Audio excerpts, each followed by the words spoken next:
Hello everyone, मैं राहुल महतो आपका बहुत बहुत स्वागत करता हूँ महतो एकेडमी में। आज की वीडियो में हम लोग पढ़ने वाले केमिस्ट्री का चैप्टर 1 जो कि है मैटर इन आवर सराउंडिंग्स। तो ये जो टॉपिक है, ये जो चैप्टर है, इसको मैं दो भागों में बांटा हूँ। एक है पूरा थ्योरी, पूरा लेक्चर है थ्योरी लेक्चर, और एक है आपका क्वेश्चन, मतलब सिर्फ उसमें हम क्वेश्चन कराएंगे उस वीडियो में, ठीक है। यानी एक पार्ट हो गया आपका थ्योरी पार्ट 1 में, और पार्ट 2 में आपका हो जाएगा सिर्फ क्वेश्चंस कराएंगे उसमें, ठीक है। तो चलिए इस पार्ट 1 में हम लोग थ्योरी के बारे में बात करते हैं कि मैटर इन आवर सराउंडिंग्स में क्या क्या थ्योरी है। तो मैंने एनसीईआरटी का लाइन बाय लाइन इसमें सारा चीज़ मेंशन किया हुआ है, तो वीडियो का आप शुरू से अंत तक ज़रूर देखिए, क्योंकि अगर आप कोई कंपटीशन का एग्ज़ाम का तैयारी कर रहे हैं, लाइक डिप्लोमा या फिर कोई भी एग्ज़ाम का तैयारी कर रहे हैं, रेलवे कोई भी का, तो आपका ये जानना बहुत ज़रूरी है, ठीक है ना, कि एक एक लाइन का मतलब क्या होता है एनसीईआरटी का। अगर ये आप समझ गए तो आपको साइड से और कोई तैयारी करने की ज़रूरत ही नहीं है डिप्लोमा पॉलिटेक्निक के लिए, है ना। तो चलिए शुरू करते हैं लेक्चर को। तो ये थ्योरी पार्ट 1 है, इसमें हम लोग बात करने वाले हैं मैटर इन आवर सराउंडिंग्स। तो मैटर क्या होता है actually? Matter is made up of particles. Matter जो होता है ना, एक पार्टिकल से बना हुआ होता है, यानी कि anything that occupy space and has a mass is called matter. It is made up of very tiny particles. यानी कि हर वो चीज़ जो जगह लेती है, कहीं भी आप उसको रखिए तो वो कुछ जगह लेगी, तो हर वो चीज़ जो जगह लेती है और उसका कोई वज़न होता है, कुछ मास होता है ना, तो उसको हम मैटर बोलते हैं। लाइक इसका एग्जांपल हो जाएगा आपका बहुत सारा टेबल चेयर, ये सब सारा चीज़ हो जाएगा। तो matter that we can touch, see, hear, taste and also smell, है ना। Everything that we can touch, see, hear, taste and also smell is matter. ये मैटर के अंदर आता है। It is made up of very tiny particle which can not seen through our naked eye. ये हम अपनी ऐसे नॉर्मल आंखों से उसको नहीं देख सकते हैं मैटर को, है ना। बहुत ही छोटे छोटे पार्टिकल्स, इसको तो आप देख भी सकते हैं, एक्चुअली इतने छोटे होते हैं कि उसको आप अपनी आंखों से नहीं देख सकते हैं, है ना। तो उसको हम मैटर बोलते हैं। तो इसका एक एग्जांपल लेते हैं हम कि सपोज़ ये एक बकेट है ना। इस बकेट में पानी है और इसी पानी में हम थोड़ा सा सॉल्ट को मिला दिए, नमक जिसको बोलते हैं ना, उसमें हम थोड़ा सा सॉल्ट को मिला दिए। तो जैसे सॉल्ट मिलाइएगा और उसको आप सेक कीजिएगा तो क्या होगा, पानी को सेक करने के बाद नमक पता ही नहीं चलेगा कि नमक गया कहाँ, है ना। तो ये होता क्यों है? क्योंकि इसका जो वाटर का जो इंटर पार्टिकुलर स्पेस है तो वो थोड़ा ज़्यादा होता है, जिसके वजह से क्या होता है कि जो नमक का जो पार्टिकल है वो उसमें समा जाता है, मिक्सअप हो जाता है, जो कि आपको दिखता नहीं है ना। तो इसके बारे में हम लोग आगे चर्चा करेंगे। तो एक्चुअली इसका ये एग्जांपल पूरा एनसीईआरटी का है ना, कि when we dissolve salt in water the particle of salt get into the space between particle of water. वही चीज़ लिखा हुआ है कि when we dissolve salt in water, जब हम सॉल्ट को वाटर में मिलाते हैं तो the particle of salt get into space between particle of water. Water के मान लीजिए वाटर का पार्टिकल है ना, तो इस पार्टिकल में जब आप सॉल्ट को यहाँ ऐड किए तो सॉल्ट का जो छोटा छोटा पार्टिकल वो यहाँ बीच में ऐड हो जाएगा, जो कि आपको दिखेगा ही नहीं, इतना छोटा रहता है कि वो दिखेगा नहीं आपको, है ना। तो आगे बढ़ते हैं। Physical nature of matter. Physical nature of matter में क्या बोल रहा है कि a physical property is that aspect of matter that can be observe और measure without changing its nature और कंपोजिशन। मान लीजिए कोई भी मैटर है, उसको आप तोड़ रहे हैं, मरोड़ रहे हैं, कुछ भी कर रहे हैं, तो उससे उसका फिजिकल प्रॉपर्टी पे कोई असर नहीं पड़ेगा, है ना। इसका कहने का मतलब यही है। और it is independent of amount of matter present, यानी कि आप मान लीजिए सपोज़ कि कोई भी एक छोटा सा पार्टिकल है, आप उसको कितना भी तोड़िएगा, मान लीजिए पत्थर है, ठीक है ना, पत्थर को आप तोड़ते जा रहे हैं, तो अब इतना मान लीजिए it is independent of the amount of matter present, यानी कि एक छोटा सा भी, एकदम बहुत छोटा सा पत्थर का जो टुकड़ा है, उसको आप उसका प्रॉपर्टी चेक कीजिएगा तो वो इसी से मिलेगा, ठीक है। ऐसा नहीं कि एकदम छोटा टुकड़ा है तो इसका प्रॉपर्टी अलग हो जाएगा, नहीं होगा। It is independent of the amount of matter present, चाहे वो कितना भी कम हो, प्रॉपर्टी उसका वही मिलेगा। फिर आता है आपका फिजिकल प्रॉपर्टी इंक्लूड। इसमें इस फिजिकल प्रॉपर्टी में क्या क्या इंक्लूड होता है देखिए, अपीयरेंस होता है, उसका कलर होता है, उसका ऑर्डर यानी जो गंध सुगंध होता है वो होता है, डेंसिटी होता है, घनत्व, टेक्सचर होता है, मेल्टिंग पॉइंट होता है, बॉइलिंग पॉइंट, सॉल्युबिलिटी, इटीसी, है ना। इसको आप पूरा नोट करके रख लीजिए, है ना। जो आप 9th क्लास में जो या फिर जो तैयारी कर रहे हैं कोई भी कंपटीशन का, एक एक चीज़ नोट करके रखिए, क्योंकि आप नोट करके रखिएगा तो कोई दिक्कत नहीं होगी बाद में पढ़ने में, रिवीजन में कोई दिक्कत नहीं होगी। वैसे मैं इसका आपको नोट प्रोवाइड कर दूंगा, इसका नोट आपको हमारे टेलीग्राम चैनल पे मिल जाएगा, आप जाके वहाँ से डाउनलोड कर सकते हैं। बट जो वीडियो मैं लेक्चर देता हूँ, आप उसको क्या कीजिए ना, कि जब आप वीडियो देखते हैं तो कॉपी पेन लेके बैठिए, आराम से उसको नोट कीजिए, ये नोट भी रखिए, उसको भी आप डाउनलोड कीजिए, दोनों को मिलाइए, कोई दिक्कत नहीं है। उसके बाद आप पढ़िए अच्छे से। मेन मोटिव है आपको पढ़ना है, आपके पास नोट अच्छा होना चाहिए। अगर नोट क्लियर रहेगा तो आप अच्छे से पढ़ पाइएगा, है ना। तो चलिए आगे बढ़ते हैं। आगे का टॉपिक है characteristics of matter, characteristics of particles of matter. इसका कैरेक्टरिस्टिक्स क्या है देखिए, कैरेक्टरिस्टिक्स इसका 3 टाइप का होता है, याद कर लीजिएगा, है ना।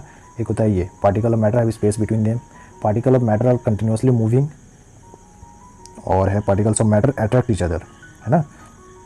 तो इसके बारे में हम थोड़ा थोड़ा जान लेते हैं। एक्चुअली क्या है देखिए, सारा एनसीईआरटी का जो भी समरी है ना, एक एक चीज़ मैं आपको, इसका सारा समरी इसी में है। एक्चुअली है क्या, उसमें थोड़ा एग्जांपल देके बताया गया है, लेकिन आपको जो समझना है वो सारा चीज़ इसी में आप ध्यान से सुनिए, है ना। स्किप मत कीजिए वीडियो को। ये नहीं कि भाई मेरे को आता है, ये चीज़ नहीं आना चाहिए। जब आप कोई भी समझ रहे हैं, कुछ भी वीडियो देख रहे हैं, लेक्चर देख रहे हैं, उसको ध्यान से देखिए। बाकी आपको आता है ये अच्छी बात है ना। तो चलिए आगे देखते हैं। इसके बारे में थोड़ा जानते हैं कि particle of matter have spaces between them. यानी कि क्या है कि मान लीजिए कोई भी पार्टिकल है, ठीक है, जैसे वाटर का पार्टिकल है, तो उसके बीच में कुछ स्पेस होता है ना।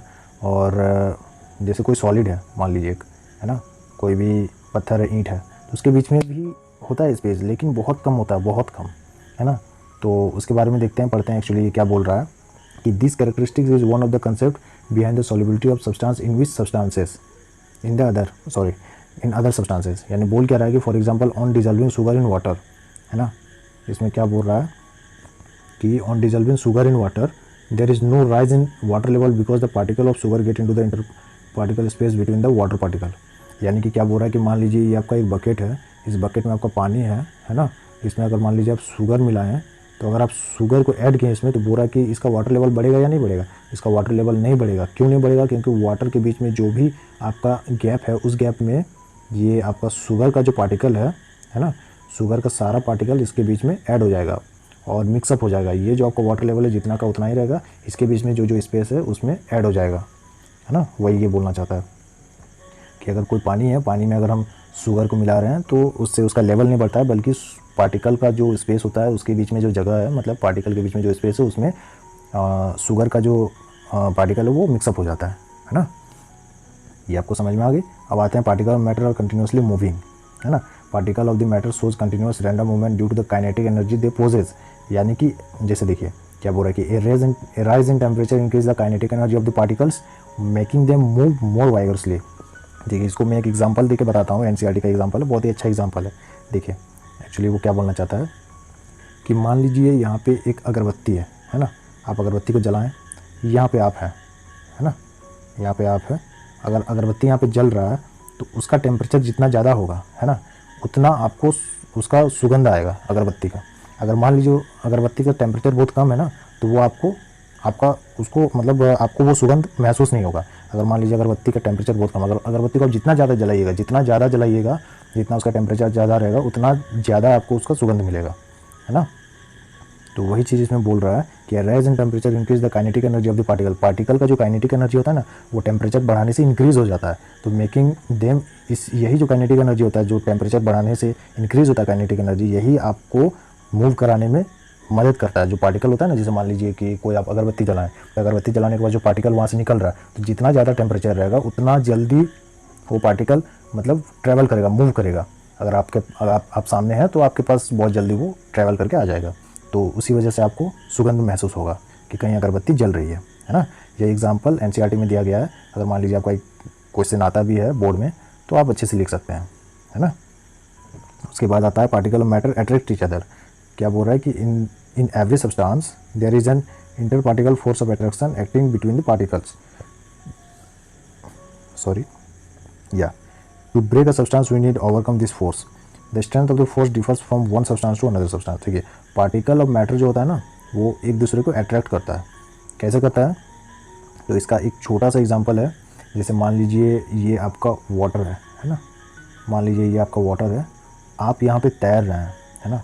तो मान लीजिए आप यहाँ पे अपना हैंड को रखते हैं, ठीक है। आप यहाँ से पानी को, मतलब मान लीजिए वाटर है, पानी है, इस पानी को आप यहाँ से काट रहे हैं, पानी तो कट जाएगा, लेकिन फिर वही पोजीशन में, जैसा पोजीशन में था उस पोजीशन में फिर से आ जाएगा। क्यों? आप वहाँ से पानी को हटा पा रहे हैं ईजिली। क्यों हटा पा रहे हैं? क्योंकि इसका जो मतलब पार्टिकल है, उसका एक्चुअली इंटर पार्टिकल स्पेस होता है ना, वो थोड़ा कम है ना, जिसकी वजह से आप तुरंत हटा पा रहे हैं। लेकिन हटाने के बाद पानी ऑलरेडी फिर से उसी पोजीशन पे आ जा रहा है। क्यों आ जा रहा है? क्योंकि इसी वजह से पार्टिकल ऑफ मैटर जो है ना, वो एक दूसरे को अट्रैक्ट करता है, जिसकी वजह से पानी जैसा था वैसे हो जाता है। जैसे आप तालाब में तैरते हैं तो हाथ मारते हैं तो पानी थोड़ा देर के लिए वहाँ से हट जाता है, लेकिन फिर से पानी वहीं पे आ जाता है। ऐसा इसीलिए होता है क्योंकि पार्टिकल ऑफ मैटर जो होता है वो एक दूसरे पे अट्रैक्ट करता है ना। समझ गए आप? अगर मान लीजिए आपको नहीं समझ में आ रही है तो आप वीडियो को पॉज करके रिवाइंड करके देखिए, आपको समझ में आ जाएगी बहुत अच्छे से कि एक्चुअली मैं आपको क्या बताना चाहता हूँ, है ना। आई होप क्या आप लोग समझ रहे हैं ये। तो अब चलिए आगे बढ़ा जाए। अब आता है स्टेट्स ऑफ मैटर, है ना। आपको तो पता ही है मैटर 3 टाइप का होता है। एक होता है सॉलिड, इसका 3 स्टेट होता है। स्टेट्स होता है, सॉरी, एक होता है सॉलिड स्टेट, एक होता है लिक्विड स्टेट, एक होता है गैसेस स्टेट। देखिए जो मैं पिछले स्लाइड पे जो मैंने बताया उसी के बारे में इसमें है कि इसका जो स्पेस है, देखिए ये मान लीजिए जो पार्टिकल है, सॉरी, ये जो पार्टिकल है बहुत ही सटा हुआ रहता है, सॉरी एक्चुअली या इस टाइप से इसका जो स्पेस होता है देखिए बीच में वो बहुत ही कम रहता है, बहुत ही सॉलिड में एकदम नेग्लिजिबल रहता है। उसके बारे में आपको दूसरी स्लाइड पे मैं बता दूंगा कि एक्चुअली क्या होने वाला है, मतलब किस टाइप से उसका किसका ज़्यादा कम रहता है, किसका ज़्यादा रहता है, इसके बारे में नेक्स्ट स्लाइड पे मैं बताऊंगा, ठीक है, आप टेंशन मत लीजिए। तो सॉलिड जो है, सॉलिड का बहुत ही कम रहता है स्पेस, लिक्विड का थोड़ा सा रहता है, पानी को आप काट सकते हैं, है ना, मान लीजिए दीवार है, दीवार को तो आप हाथ से तोड़ नहीं सकते हैं, लेकिन पानी है, पानी को आप हटा सकते हैं हाथ से, और बहुत ही कम रहता है, मतलब थोड़ा रहता है इसमें, लेकिन इसमें बहुत कम, ना के बराबर रहता है, नेग्लिजिबल, इसमें थोड़ा बहुत रहता है। गैसेस में तो बहुत सारा स्पेस रहता है, जैसे मान लीजिए आप हवा में हाथ उड़ाइए ना, जितना उड़ाना है आपको कोई दिक्कत नहीं है, कोई नहीं रोकेगा, बट वही दीवार में आप हाथ हटाइए, दीवार को हटाइए हाथ से, देखिए नहीं हटेगा, क्योंकि उसका जो इंटर पार्टिकल स्पेस है ना बहुत ही कम है, नेग्लिजिबल है। लिक्विड का थोड़ा रहता है, गैसेस का एकदम नहीं रहता है, मतलब बहुत कम रहता है, मतलब स्पेस बहुत ज़्यादा रहता है ना, बोलने का मतलब ये है कि उसका जो पार्टिकल के बीच में स्पेस रहता है वो बहुत ज़्यादा रहता है। ओके, तो इसी के बारे में इसमें बताया गया है कि matter can be classified as solid, liquid and gas, जो कि आपको मैं बता दिया ऑलरेडी यहीं पे, और on the basis of inter particle force and the arrangement of particle, वही पार्टिकल के बीच मतलब बारे में, उसी के अंडर में हम लोग इसको 3 कैटेगरी में कन्वर्ट कर मतलब कैटेगराइज करते हैं। फिर आता है these 3 forms of matter are interconvertible by increasing और decreasing pressure and temperature. For example ice can be converted from solid to a liquid by increasing the temperature. इसका मतलब ये पूरा लाइन का मतलब यही है कि मान लीजिए कोई आइस है, आप उसको वाटर में कन्वर्ट करना चाहते हैं, तो उसके लिए आपको क्या करना होगा, उसका जो टेम्परेचर है उसको राइज कर दीजिए, देखिए वो ऑलरेडी कन्वर्ट हो जाएगा। तो यही बोल रहा है कि these 3 forms of matter are interconvertible by increasing और डिक्रीजिंग प्रेशर एंड टेम्परेचर।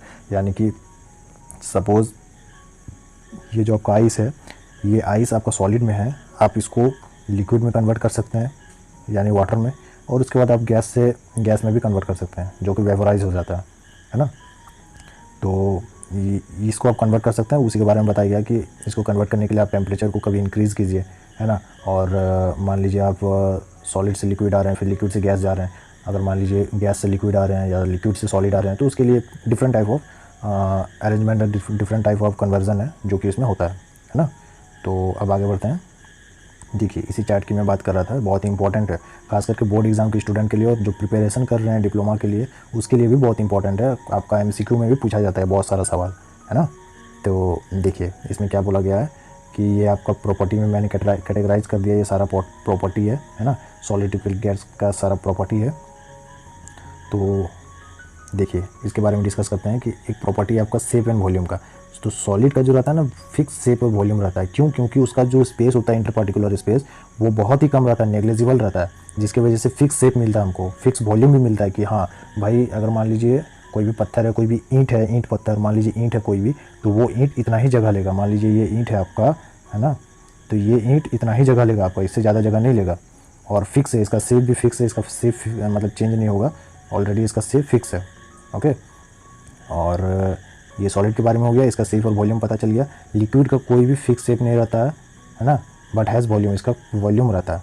यानी कि आप कोई भी बॉटल में या फिर कोई भी बकेट में अगर आप वाटर को रख रहे हैं तो उसका शेप तो कुछ नहीं होगा, बट उसका वॉल्यूम रहेगा, वो कुछ जगह लेगा, है ना। पानी अगर आप बकेट पे रखिएगा तो जगह तो लेता ही है ना। और इसके बाद आ जाता है आपका गैसेस फॉर्म में। गैसेस फॉर्म में क्या होता है कि देखिए गैसेस फॉर्म में बोल रहा है नाइदर डेफिनेट शेप होता है नॉर वॉल्यूम होता है, उसका ना शेप होता है ना ही कोई वॉल्यूम होता है। मान लीजिए एयर है, एयर का तो कोई आपको शेप नज़र आ नहीं रहा है और ना ही आपको कोई वॉल्यूम नज़र आ रहा है ना। आप बस फील कर सकते हैं, बट आपको लगेगा नहीं कि कितना वॉल्यूम है, मतलब एयर कितना वॉल्यूम है या फिर क्या शेप है, साइज़ है, आपको नहीं पता चलेगा। ठीक है, तो ये आपका हो गया शेप एंड वॉल्यूम। अब आते हैं हम लोग एनर्जी पे, है ना। एनर्जी बोल रहा सॉलिड का लोएस्ट होता है, सबसे कम एनर्जी होता है, लिक्विड का एनर्जी मीडियम होता है, और गैसेस का एनर्जी हाईएस्ट रहता है ना। फिर आता है कंप्रेसिबिलिटी। इसको डिफ़िकल्ट, आप इसको कंप्रेस कर ही नहीं सकते हैं, ईंट को आप, पत्थर को आप कितना कंप्रेस कर सकते हैं, नहीं ना कर सकते हैं। उसके बाद आता है नियरली डिफ़िकल्ट, लिक्विड को मतलब आप नियरली डिफ़िकल्ट मतलब आप कंप्रेस कर सकते हैं, जैसे वाटर आप कंप्रेस कर सकते हैं वाटर को, और गैसेस को तो ईजी से आप मतलब ईजिली आप कन्वर्ट मतलब उसको कंप्रेस कर सकते हैं। ओके, फिर आता है arrangement of molecules. Arrangement of molecules में आता है सॉलिड में रेगुलर एंड क्लोजली अरेंज्ड, बहुत ही क्लोजली अरेंज होता है, रेगुलर होता है, और लिक्विड में random and little sparsely arrange, मतलब थोड़ा नज़दीकी होता है वो। उसके बाद आता है random and more sparsely arrange होता है गैसेस में, है ना, अरेंजमेंट बहुत ही दूर दूर रहता है। और इसके बाद आता है आपका फ्लूइडिटी। फ्लूइडिटी सॉलिड तो आपको फ्लो कर नहीं सकता, करवाइए अगर पत्थर फ्लो करेगा तो है ना, नहीं ना करेगा। और ओके, तो पत्थर तो फ्लो करेगा नहीं, सॉलिड फ्लो करेगा नहीं।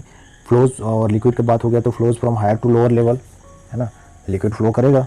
और gases flows in all direction, gases हर जगह कहीं भी किधर भी मन करे वो जिधर दाएं बाएं ऊपर नीचे हर जगह चल जाएगा, इसका कोई रूल रेगुलेशन नहीं है। लेकिन लिक्विड जो है हायर से लोअर लेवल में फ्लो करता है ऐसे, है ना, ऊपर से नीचे, हायर से लोअर, ठीक है। अब आता है फ्लूइडिटी हो गई, ये हो गया 1 2 3 4 5 फ्लूइडिटी कंप्लीट कर लिया हम लोग। आया मूवमेंट। मूवमेंट जो होता है सॉलिड का नेग्लिजिबल होता है ना, कोई मूवमेंट नहीं होता है। लिक्विड का होता है depends on the inter particle attraction, है ना, इंटर पार्टिकल अट्रैक्शन पे ये डिपेंड करता है कि ये एक्चुअली मूवमेंट करेगा कि नहीं करेगा। गैसेस होता है free, constant at random, free होता है, कहीं भी मूवमेंट करे कुछ भी करे कोई दिक्कत नहीं है इसको। फिर आ जाता है आपका inter particle space. Inter particle space solid का बहुत ही कम होता है। स्पेस जो हम बोले थे ना कि ये जो पार्टिकल है इसके बीच में स्पेस बहुत कम होता है। देखिए ये जो स्पेस है इसके बीच में बहुत ही कम होता है। और लिक्विड में थोड़ा सा ज़्यादा होता है एज़ कम्पेयर टू आपका सॉलिड, ओके। और इसमें लेस होता है, इसमें एज़ कम्पेयर टू सॉलिड थोड़ा सा ज़्यादा होता है। और गैसेस में तो बहुत ज़्यादा होता है, अगर यहाँ एक पार्टिकल है तो यहाँ एक पार्टिकल है, मतलब बहुत दूर दूर में रहता है ना। उसके बाद आता है इंटर पार्टिकल स्पेस हो गया। अब आता है इंटर पार्टिकल अट्रैक्शन। अट्रैक्शन इसका मैक्सिमम होता है एकदम, मतलब एक एक पार्टिकल एक दूसरे को अट्रैक्ट करके रखता है, मतलब होता है, इसीलिए हम इसको मतलब कंप्रेस नहीं कर सकते हैं और मतलब कुछ नहीं कर सकते हैं, इसको बहुत हार्ड होता है। तो इसीलिए इसका जो अट्रैक्शन होता है बहुत मैक्सिमम होता है। और आपका लिक्विड का मीडियम होता है और गैस का मिनिमम होता है ना। अट्रैक्शन बहुत ही कम होता है क्योंकि वो दूर दूर रहता है, बस इसीलिए। डेंसिटी इसका घनत्व तो मैक्सिमम होता है, सबसे ज़्यादा जगह लेता है। फिर आता है लिक्विड मीडियम होता है और गैस हो गया आपका उससे भी कम लेता है, लिक्विड से भी मिनिमम होता है इसका डेंसिटी, है ना। अब आता है रेट ऑफ डिफ्यूज़न। डिफ्यूज़न इसमें नेग्लिजिबल होता है सॉलिड का। लिक्विड का होता है depends on inter particle attraction होता है ना। और गैस का जाता है मैक्सिमम होता है रेट ऑफ डिफ्यूज़न, ओके। अब नेक्स्ट टॉपिक आता है can matter change it state. Can matter change it state, effect of change of temperature and state of matter. आपको कोई पूछेगा कि यार मैटर स्टेट चेंज करता है, बोलिएगा यस चेंज करता है। कैसे करता है वही देखते हैं। Effect of change of temperature and state of matter, चलिए। On increasing temperature the kinetic energy of the particle of the matter increase, है ना, इंक्रीज करता है। And they begin to vibrate with higher energy, therefore the interparticle force of attraction between the particle reduce and particle get detached from their position and begins to move freely। Actually ये बोलना यही चाहता है कि आपका question क्या पूछा है, क्वेश्चन ये पूछा है कि can matter change it's state, obviously. Effect of change of temperature and state of matter. मान लीजिए कि अगर कोई पार्टिकल है ना, अगर कोई मैटर है, उसका जो पार्टिकल है, मान लीजिए अगरबत्ती का जो मैंने एग्जांपल दिया था, है ना, आप यहाँ पे हैं, ठीक है। तो अगर मान लीजिए हम इसका टेम्परेचर को इंक्रीज़ करते हैं, यानी कि इसको हम जलाते हैं, खूब जलाते हैं, तो इसका काइनेटिक एनर्जी बढ़ेगा, इंक्रीज़ होगा पार्टिकल का। काइनेटिक एनर्जी बढ़ेगा, टेम्परेचर बढ़ेगा तो काइनेटिक एनर्जी बढ़ेगा। काइनेटिक एनर्जी बढ़ेगा तो they begin to vibrate with higher energy, है ना, इसके पास ज़्यादा एनर्जी आ जाएगा मूवमेंट करने के लिए। जैसे ही ज़्यादा एनर्जी आएगा, therefore the inter particle force of attraction between particle radius. जो इंटर पार्टिकल फोर्स है ना, मान लीजिए कि जैसे पहले इतना दूरी में था, तो हम जब इसको मतलब टेम्परेचर हाई किए तो इस दोनों पार्टिकल का डिस्टेंस अब कितना हो गया, इतना डिस्टेंस हो गया। तो डिस्टेंस ज़्यादा हो गया तो ये फ्रीली मूव भी कर सकते हैं इधर उधर, है ना, begins to move freely, okay. तो उसके बाद बोल रहा है as a result the state of matter begins to change, यानी जिसकी वजह से जो इसका स्टेट है वो चेंज होगा। Solid undergo phase change to form liquid, यानी कि सॉलिड अगर सॉलिड है तो वो लिक्विड में बन जाएगा, लिक्विड है तो गैसेस में बन जाएगा। Similarly liquid also undergoes a phase change to there to form gases, है ना।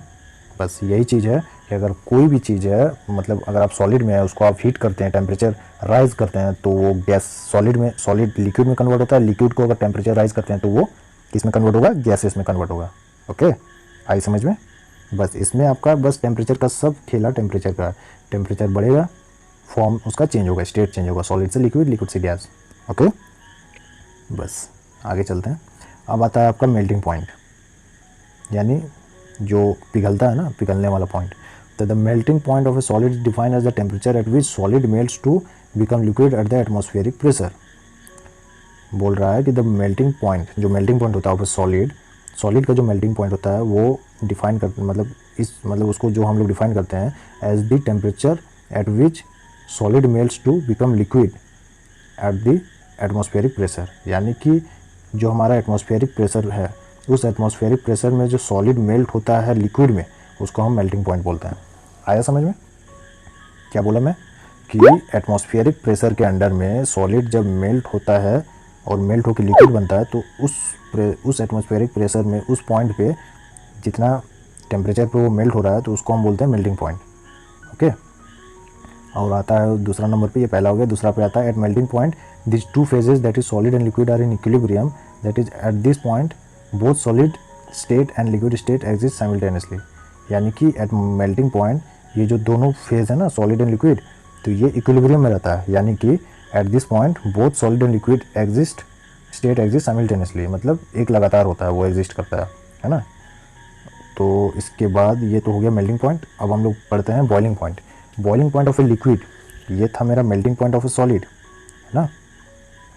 इसमें देखिए ये था आपका melting point of solid is defined as, और ये आपका है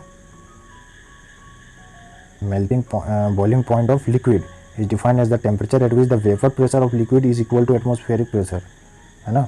इसमें यही बोल रहा है कि the boiling point of a liquid का जो बॉइलिंग पॉइंट है ना, is defined as the temperature at which the vapour pressure, जो मेरा वेपर का जो प्रेशर है ना, जो मेरा वेपर का प्रेशर है ऑफ ए लिक्विड का जो मेरा वेपर प्रेशर है is equal to atmospheric pressure, वो एटमॉस्फेरिक प्रेशर में इक्वल होगा, तो उसी को हम बॉइलिंग पॉइंट बोलते हैं। यानी कि कोई भी लिक्विड है उसको जब हम वेपोराइज करते हैं तो उसका जो प्रेशर है वो जब एटमॉस्फेरिक प्रेशर के इक्वल हो जाता है तो उसको हम बॉइलिंग पॉइंट बोलते हैं, है ना। समझ गए आप? ओके, ठीक है, चलिए अब आगे बढ़ते हैं। अब आता है लेटेंट हीट ऑफ फ्यूज़न। इसमें क्या होता है लेटेंट हीट ऑफ फ्यूज़न में, it is the amount of heat, यानी कि it is the amount of heat energy that is required to change 1 kg of solid into liquid at atmospheric pressure at its melting point. यानी कि इसमें यही बोलना चाहता है कि लेटेंट हीट ऑफ फ्यूजन जो होता है ये होता है it is the amount of heat energy.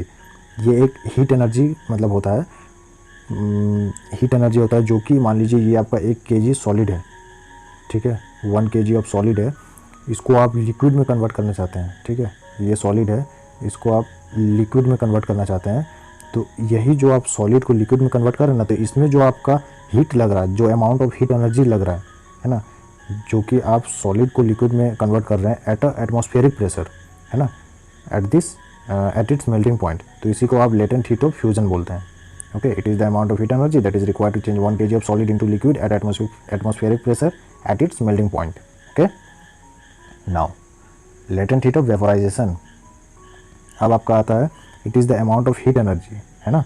Latent heat of vaporisation का मतलब ये होता है कि it is the amount of heat energy that is required to change 1 kg of solid, that is required to change 1 kg of liquid into gases.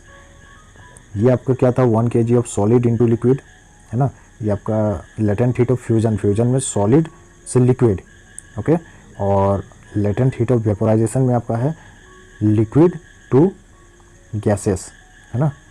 तो latent heat of vaporisation में क्या बोला, it is the amount of heat energy, same चीज़ है, that is required to change 1 kg of liquid. यानी कि आपके पास पहले क्या था, सॉलिड था, अब आपके पास 1 kg ऑफ लिक्विड है ना। इसको जब आप गैसेस में चेंज कर रहे हैं एटमॉस्फेरिक प्रेशर पे एट इट्स बॉइलिंग पॉइंट पे, है ना, ये था आपका मेल्टिंग पॉइंट पे, ये आपका बॉइलिंग पॉइंट पे जो हीट एनर्जी आपको लग रहा है ना, जो हीट एनर्जी लग रहा है कि आप 1 kg ऑफ लिक्विड को आप कन्वर्ट कर रहे हैं गैस में, है ना, तो इसी को हम बोलते हैं लेटेंट हीट ऑफ वेपोराइजेशन, है ना। इसमें कुछ नहीं है, इसमें बस लिक्विड को गैस में कन्वर्ट कर रहे हैं एट इट्स बॉइलिंग पॉइंट, और लेटेंट जो फ्यूजन में था 1 kg ऑफ सॉलिड को कन्वर्ट कर रहे हैं लिक्विड में eight its melting point, atmospheric pressure at its melting point, बस और कुछ नहीं है। ओके, अब आता है आपका सब्लिमेशन। सब्लिमेशन में क्या होता है, इसमें तो आपको सॉलिड से लिक्विड में कन्वर्ट किए, इसमें आप लिक्विड से गैस में कन्वर्ट किए। और सब्लिमेशन में क्या हो रहा है कि the transition of a substance directly from its solid phase two gaseous phase, यानी अब ये सॉलिड से डायरेक्ट गैस में कन्वर्ट हो रहा है, सॉलिड से लिक्विड नहीं, सॉलिड से डायरेक्ट गैस में कन्वर्ट हो रहा है phase without changing into liquid, ये लिक्विड में नहीं आता है ना। और वाइस वर्सा, यानी कि गैस से डायरेक्ट सॉलिड भी आता है और सॉलिड से डायरेक्ट गैस लिक्विड में नहीं आता, तो इसको हम सब्लिमेशन बोलते हैं। यानी कि आपको एक एग्जांपल देते हैं कि सपोज़ ये आपका है एक आइस है, आइस को आप कन्वर्ट कर रहे हैं लिक्विड में, है ना, तो ये लेटेंट हीट फ्यूज़न में आ जाएगा। उसके बाद जो लिक्विड वाटर हो गया, अब मान लीजिए आपके पास बचा वाटर, है ना, वाटर को आप कन्वर्ट कर रहे हैं, किस पे कन्वर्ट कर रहे हैं, गैस पे, है ना, वेपर पे, तो ये आपका हो जाएगा वेपराइजेशन वाला, है ना। उसके बाद आइस को आप वाटर किए, है ना, आइस को आप वाटर किए, वाटर को आप गैस किए हैं, यानी वेपराइज किए। लेकिन सब्लिमेशन में क्या हो रहा है कि आप वाटर में नहीं आ रहे हैं, आइस को डायरेक्ट आप गैसेस फॉर्म में ला रहे हैं, या फिर वेपर फॉर्म में, या फिर वेपर को आप डायरेक्ट आइस फॉर्म में ला रहे हैं। तो उसी को हम, यही जो डायरेक्ट होता है ना, बिना लिक्विड में जाए, बिना वाटर में जाए, तो इसी को आप सब्लिमेशन बोलते हैं। ठीक है, समझ गए? ओके, अब आगे चलते हैं। अगर आप इसको एक एग्जांपल देखना चाहते हैं तो एक एनसीईआरटी में एग्जांपल भी दिया गया है बहुत ही अच्छे से, जिसमें बताया गया है कि सब्लिमेशन ऑफ अमोनियम क्लोराइड के बारे में सब्लिमेशन किया गया है। और आप चाहते हैं, अगर आप चाहते हैं तो इसका डायग्राम भी बना सकते हैं, वैसे आपको नोट्स पे मिल जाएगा, टेंशन मत लीजिए। बाकी आप देख सकते हैं कि बर्नर है, चाइना डिश है, अमोनियम क्लोराइड सोडिफाइड होता है, इन्वर्टेड फिनल है, ये आपका कॉटन प्लग है, अमोनियम क्लोराइड वेपर है। यहाँ पे देखिए ये टेम्परेचर राइज कर रहा है, तो डायरेक्ट ये सॉलिड से डायरेक्ट गैसेस में कन्वर्ट होगा, और अगर गैसेस है तो गैसेस से डायरेक्ट सॉलिड में कन्वर्ट होगा, है ना। इसी को आप सब्लिमेशन प्रोसेस बोलते हैं। ओके, अब आता है कि effect of change in pressure on state of matter. Okay, effect of change in pressure on state of matter, by applying pressure the inter particle space between particles of matter decrease, है ना। Thus by applying pressure on reducing temperature we can convert a solid to liquid and liquid to gas. Okay, इसमें क्या बोल रहा है कि effect of change in pressure on state of matter, अगर हम प्रेशर को चेंज कर रहे हैं तो मैटर का स्टेट पे क्या फ़र्क पड़ेगा। तो मैटर का स्टेट पे यही फ़र्क पड़ेगा कि उसका जो होता है, देखिए बाय अप्लाइंग प्रेशर, है ना, क्या होगा, the inter particle space between particles of matter decrease, जो इंटर पार्टिकल स्पेस है ना, वो डिक्रीज़ हो जाएगा, कम हो जाएगा, है ना, पार्टिकल का जो स्पेस है वो कम हो जाएगा। दस बाय अप्लाइंग प्रेशर एंड जब प्रेशर अप्लाई करेंगे हम एंड रिड्यूसिंग टेम्परेचर को हम कम कर लेंगे, तो we can convert a solid to liquid and liquid to gas. Okay, अब इसके बारे में आपको हम डिटेल में बताते हैं एक्चुअली कि ये हो क्या रहा है। देखिए ये सॉलिड है, ये लिक्विड है, ये गैस है। आपको अगर सॉलिड से लिक्विड में जाना है तो आपको हीट करना होगा, लिक्विड से गैस में जाना है तो हीट करना होगा ऑब्वियसली। अगर आपके पास कोई बर्फ़ है, आइस है, आइस को आप लिक्विड में लाना चाहते हैं, वाटर करना चाहते हैं, तो आप क्या कीजिएगा, हीट कीजिएगा ना, ऑब्वियसली हीट कीजिएगा। और अगर कोई वाटर है उसको आप गैस करना चाहते हैं, मतलब गैस मतलब आप वेपराइज करना चाहते हैं, है ना, गैसेस फॉर्म में लाना चाहते हैं, तो उसको भी आपको हीट ही करना होगा। ऑलराइट, लेकिन यही अगर आप रिवर्स करना चाहते हैं, अगर मान लीजिए आपके पास गैस है, गैस से लिक्विड करना चाहते हैं, तो क्या होगा, आपको कूल करना होगा, है ना। और यही आपके पास लिक्विड है, उसको आप सॉलिड करना चाहते हैं तो आपको कूल करना होगा। आप इसी एग्जांपल से समझ सकते हैं कि अगर मान लीजिए आपके पास पानी है ना, पानी है, इसको आपको आइस बनाना है, गर्मी के टाइम में आपके पास पानी रहता है, आपको आइस बनाना होता है, तो आप क्या करते हैं, कूल करते हैं, है ना। ओके, छोटा सा एग्जांपल है, सिंपल सा, आपको समझ में आ रही होगी। अब इसी का कुछ प्रोसेस है जो कि इंटर कन्वर्सन है। अब 3 स्टेट्स ऑफ मैटर, जैसे मान लीजिए आपके पास सॉलिड है, लिक्विड है, गैस है ना।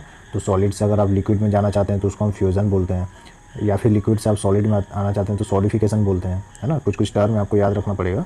और मान लीजिए आप सॉलिड से गैसेस में जा रहे हैं तो आपको डिपोजिशन करना होगा, सॉरी उल्टा बोल दिया मैंने, एक्चुअली आप सॉलिड से गैसेस में जा रहे हैं तो आपको सब्लिमेशन करना होगा डायरेक्ट, जो मैंने आपको बताया था पहले ना सब्लिमेशन के बारे में, कि सॉलिड से आप गैस में डायरेक्ट जा रहे हैं without changing solid to liquid, है ना।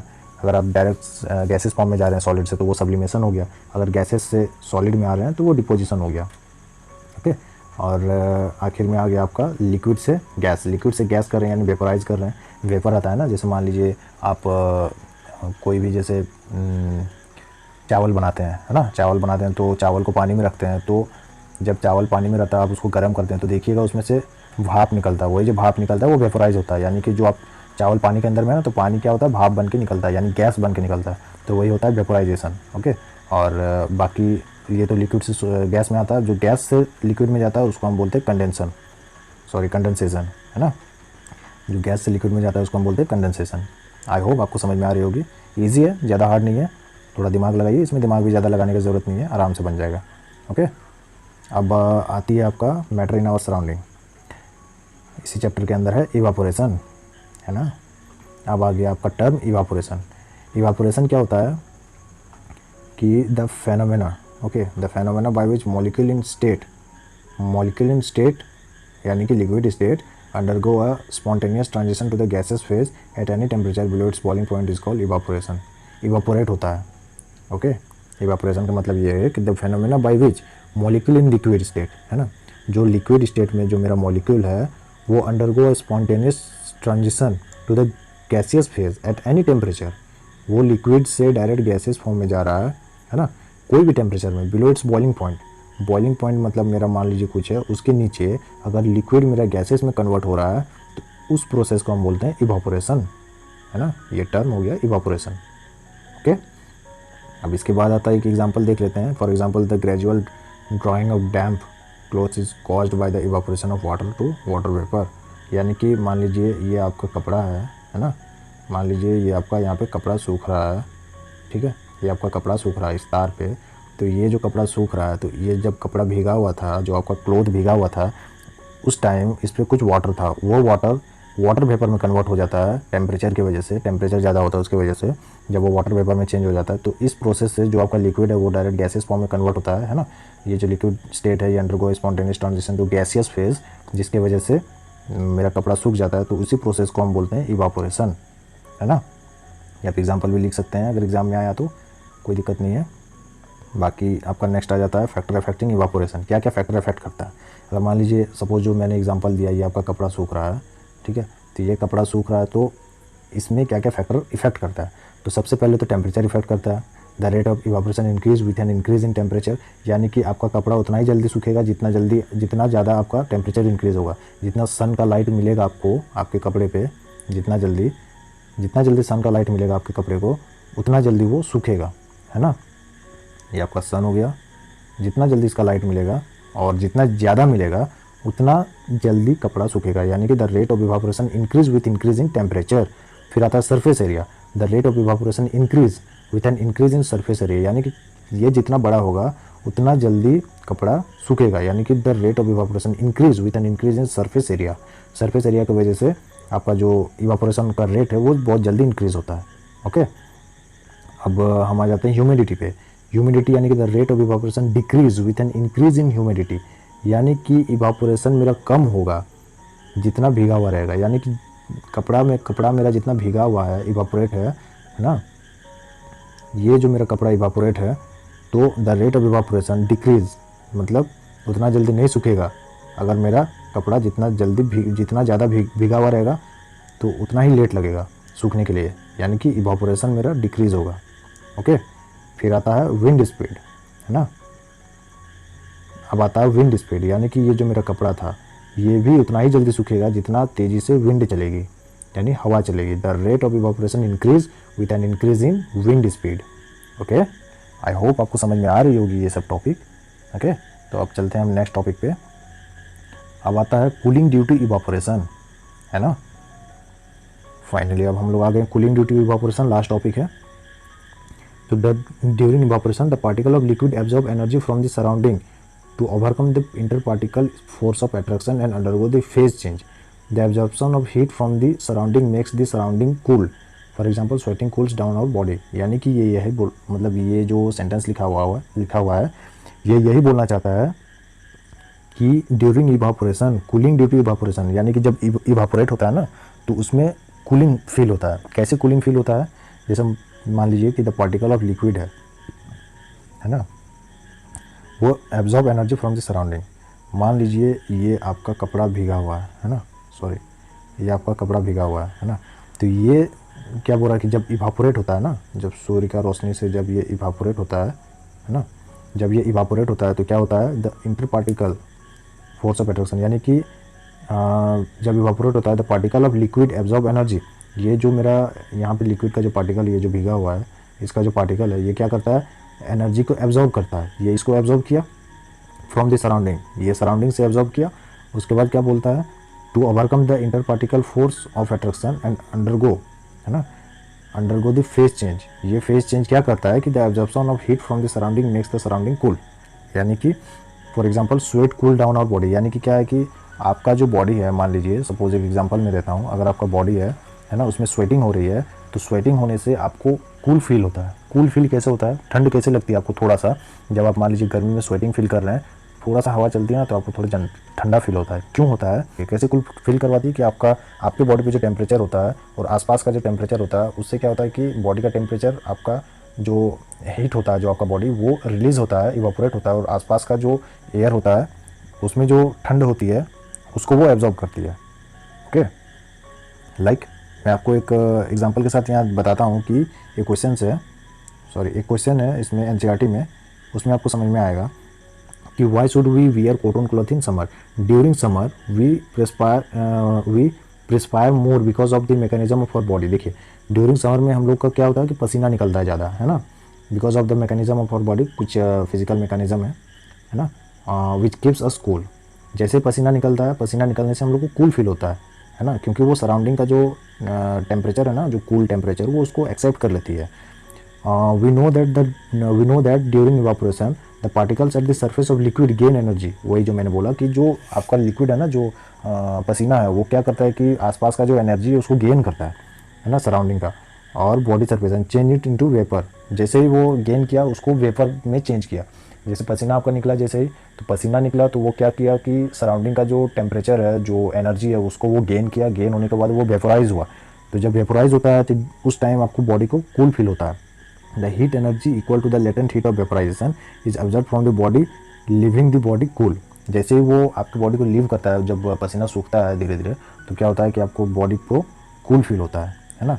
इसीलिए cotton being a good observer of water helps in absorbing the sweat and exposing it to the atmosphere for easy evaporation.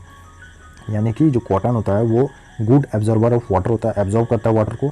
यानी कि जब मेरा पसीना निकलता है, यानी कि जब हम लोग को पसीना निकलता है गर्मी के टाइम में, तो क्या होता है कि जो कॉटन का क्लोथ्स होता है ना, वो पसीना को एब्जॉर्ब कर लेता है। जैसे एब्जॉर्ब करता है तो it helps in absorbing the sweat and exposing it to the atmosphere.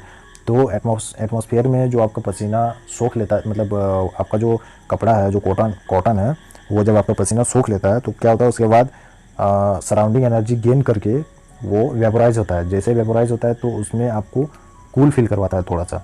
इसीलिए कॉटन का क्लोथ समर में सबको वियर करने का सलाह देता है ना। तो helps in observing the sweat and exposing it to the atmosphere for easy evaporation, ताकि जल्दी इवापोरेट होके, जैसे पसीना सूखता है तो जल्दी इवापोरेट होने के लिए, क्योंकि जितना जल्दी इवापोरेट होगा उतना जल्दी आपको कूल फील होगा, है ना। इसीलिए हम लोग सब गर्मी के टाइम में कॉटन का क्लोथ ही प्रेफर करते हैं पहनने के लिए। ओके, उसके बाद आ जाता है आपका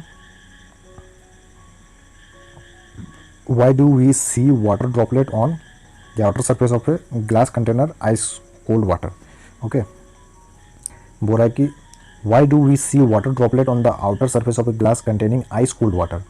यानी कि इसमें यही पूछ रहा है कि जब मतलब कोई भी ग्लास है ना, जैसे मान लीजिए एक ग्लास है, इसमें कोल्ड वाटर रखा हुआ है, तो जब गर्मी के टाइम में क्या होता है कि जब ये ठंड में, मतलब जितना देर तक ये रहती है, जितना देर तक इस ग्लास के अंदर पानी रहता है, ठंडा पानी, मतलब एक टेम्परेचर पे, मिनिमम टेम्परेचर पे, तो उतना देर तक ठीक है। लेकिन जैसे आप उसको बाहर रखते हैं, तो बाहर जैसे रखते हैं तो साइड साइड में वाटर आ जाता है ग्लास के बाहर। ऐसा क्यों होता है? ऐसा इसीलिए होता है क्योंकि इसमें लिखा गया है let us take a some ice cold water in a tumbler, है ना, soon we will see water droplet on the outer surface of the tumbler. Obviously, क्यों? The water vapour present in air on coming in contact with the cold glass of water loses energy and gets converted into liquid state। यानी यही बोल रहा है कि मान लीजिए ये आपका ग्लास है, ठीक है, इसमें आपका वाटर रखा हुआ है, ठंड वाटर, तो जो वाटर वेपर हमारे एयर में मौजूद है ना, जो मान लीजिए एयर में वाटर वेपर मौजूद है, तो ये क्या करता है, जब इसके कॉन्टैक्ट में आता है, ग्लास के कॉन्टैक्ट में, जब ग्लास के कॉन्टैक्ट में आपका वाटर वेपर आता है, ठीक है, तो ये क्या करता है कि ग्लास को ये ठंड करता है ना। जैसे वाटर वेपर इसके कांटेक्ट में आया तो इसको ठंड किया। ठंड करने की वजह से क्या होता है कि ये जो आपका वाटर वेपर है, मतलब सॉरी, ये जो आपका वाटर है, ये loses energy and gets converted into liquid state, है ना। या ये जो आपका वाटर वेपर है, जैसे इसके कांटेक्ट में आया, कांटेक्ट में आने के बाद क्या करता है कि ये अपना एनर्जी को लूज़ कर देता है, जिसकी वजह से ये लिक्विड स्टेट में आ जाता है, ठीक है, जिसको हम वाटर ड्रॉपलेट के रूप में देखते हैं, है ना। तो ग्लास या बॉटल में, कभी भी फ्रिज में रखा हुआ बॉटल को आप जब सामने रखिएगा, है ना, बाहर निकाल के जब सामने रखिएगा तो कुछ देर बाद देखिएगा कि उसमें पानी बाहर जमा हो गया। कैसे जमा हो गया, क्यों वाटर ड्रॉपलेट आया? इसीलिए क्योंकि जो वाटर वेपर मौजूद है हमारे सराउंडिंग में, तो वो वाटर वेपर जब उस ग्लास के या फिर जब बॉटल के कांटेक्ट में आया तो वो अपना एनर्जी को लूज़ किया और लिक्विड फॉर्म में चेंज हो गया। लिक्विड फॉर्म में चेंज होने की वजह से वो जो वाटर ड्रॉपलेट हमको दिखा वो बस इसी वजह से दिखा। ओके, सो आई होप आपको ये समझ में आ गई होगी। आई थिंक हमारा लेक्चर लगभग ख़त्म हो चुका है ना? तो आई होप आपको सारी चीज़ें अच्छे से समझ में आ गई होगी। वीडियो हो सके लंबा हुआ होगा लेकिन आपके लिए फ़ायदेमंद हुआ होगा, है ना? तो next video we will solve the question of this chapter, no doubt about it. आप टेंशन मत लीजिए, सारा क्वेश्चन बहुत ही अच्छे से हम लोग कवर करेंगे। और वीडियो में हमारे साथ अंत तक बने रहने के लिए आपको thank you so much. Okay, अगर आपको इसका नोट्स चाहिए तो हमारे टेलीग्राम चैनल पे विज़िट कीजिए। टेलीग्राम चैनल का लिंक मैं डिस्क्रिप्शन बॉक्स में आपको डाल दूँगा, कोई टेंशन मत लीजिए। वहाँ से डायरेक्ट आप रीडायरेक्ट हो जाइएगा टेलीग्राम चैनल पे। आप उस पर सब्सक्राइब कर लीजिए और सब्सक्राइब करने के बाद आपको जितना भी नोट्स है क्लास 9th का फ़िलहाल, वो सारी नोट्स आपको हमारे टेलीग्राम चैनल पे मिल जाएगी। टेंशन मत लीजिए, सारा कोर्स मैं कंप्लीट करवा दूंगा क्लास 9th का और 10th का भी। फ़िलहाल मैं क्लास 9th का स्टार्ट कर रहा हूँ, ये ख़त्म होने के बाद मैं क्लास 10th का भी स्टार्ट कर दूंगा बहुत ही जल्दी। तो आई होप आपको वीडियो अच्छी लगी होगी, और अच्छी लगी है तो वीडियो